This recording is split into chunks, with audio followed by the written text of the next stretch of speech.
Hey everybody, good Tuesday morning, top of the morning to you. Eddie Williams Sellers coming to you, sitting out here in my garden this morning, here at Constance's house in East Point. It is 6:40 as I get ready to read this little post. The morning post this morning, I believe, just comes from me feeling a little melancholy, getting back from Panama City after 5 days down there and being on the beach. And, we get back from our trips, we have a little lull and a little recalibration. And sitting out here this morning, just pondering and thinking about life and experiences. The morning post. Everything you always needed, you already had. I watched Andre is an Idiot last night on Netflix, a documentary about a man battling terminal cancer, colon cancer. He says he is an idiot because his best friend had tried to get him a couple of years before to go with him to get a screening, a colonoscopy. And he just refused. And I seem to be a sucker for documentaries about people facing their own death. I find them fascinating. I have moments where I'm just fascinated with the subject of death and how people eventually make peace with it. Morbid to some, I assume, but not to me. I don't find death morbid. Death is a great unknown. We all think we have the answer and that we kind of know what is going to happen, but our knowing is fool's gold. On his deathbed, a few days before he died, he realized this truth and whispered, as he laid there in his bed, everything I always needed, I already had. Maybe death is more real to me at 70 than it was ever at 27 or 37 or 47. But not in a scary way or with trepidation. Long gone are my foolish beliefs of an eternal lake of fire or a judgment or an angry God that I just never truly felt like I could completely please. And maybe even the feelings of loss, of missing those that I would leave behind, is slowly fading away at this age. They'll be fine. Death is like the last big adventure after a life of adventures. I go to Emory Hospital next week to get an upper and lower GI done. It's just a routine screening at 70, my last. I usually get one done every 5 years. It will be my last one because at 75, Medicare no longer will pay for routine screenings of that sort.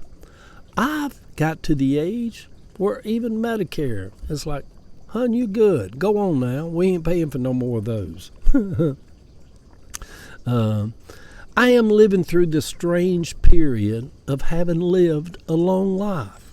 And who knows, there could be another 20 years tacked on to an already long life.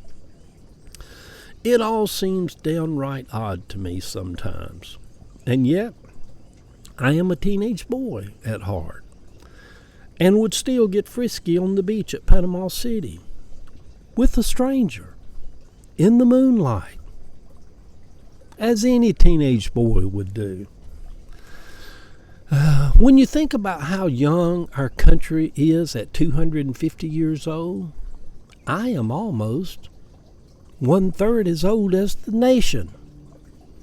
That just shocks me when I put that into that context. 1/3 as old as the United States of America, or thereabout.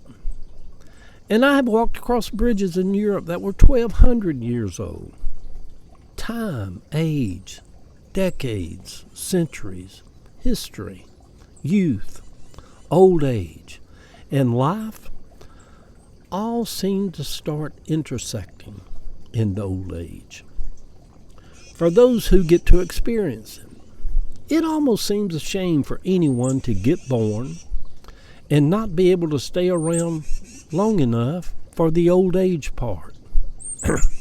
Some people, as the birds are chirping now, y'all, hey buddy, Hey, you with the yellow feathers.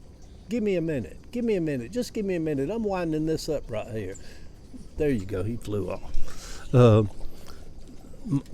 Something about an old Southern voice. No, Boom. Now Boom Boom's getting involved. Something about my voice tends to bring the birds around. And these are Pentecostal birds because they start shouting and speaking in tongues and all. And they start, I'm like, ho, now. Y'all can control that spirit. So anyhow, let's get back to the post.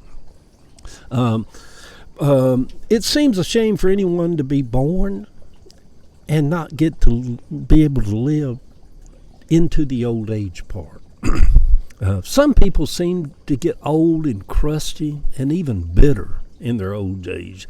Just whine and complain, oh, my rheumatoid and my joints are this, and they're just bitter.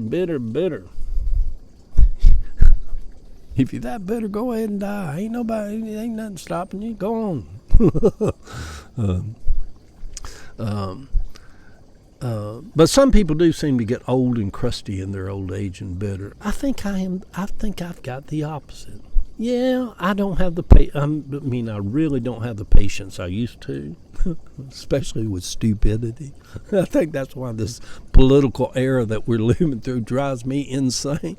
I'm like the stupidity of it all, the stupidness of people. I don't have patience with a lot of that. But I feel myself being much more tender at this age and soft-hearted. And I find myself being a lot more understanding. And in a weird way, I judge everything and really don't really judge anything at all. It's just a dichotomy. It's just a weird state of a place to be. Probably my favorite writing in the Bible was when Paul wrote to Timothy and stated, "But godliness with contentment is great gain." Being content in life is something a lot of people never do get to, get to that place. It is a hard place to get to. Keeping up with the Joneses, trying to get that newer house, trying to get that extra car, Yeah, keeping up with the Joneses. Yeah. Oh my God, I could say something real ugly. To be content in contentment, to be content with your house, to be content with who you're with, or to be content with just being single, to be content with your life, with how things are going or how things have turned out. Being able to lie down at night and sleep peacefully because you haven't really, you've done nothing wrong to no man. Owe no man an apology because you live your life in holiness. Don't talk about people behind their back. When you got the social media, you can just do it right in public. Living a life of honesty. A lot of people now realize maybe why so many gay and lesbian, trans people had to come out and be their authentic, true selves. It's a life of honesty. It's worth all the daggers and all the stuff that comes back at you. It's worth every bit of it. Live openly and honestly. Good Tuesday morning, sweet people. Got my little tank top on. I'm about to go try to get my morning walk in. I'm going to enjoy this day. I'm going to walk in light. I'm going to walk holy. I'm going to feel the presence of whatever this source is that causes our breath to breathe, causes our heart to beat. For I am alive this morning, right here heading toward the 4th of July weekend in the year of our Lord 2026.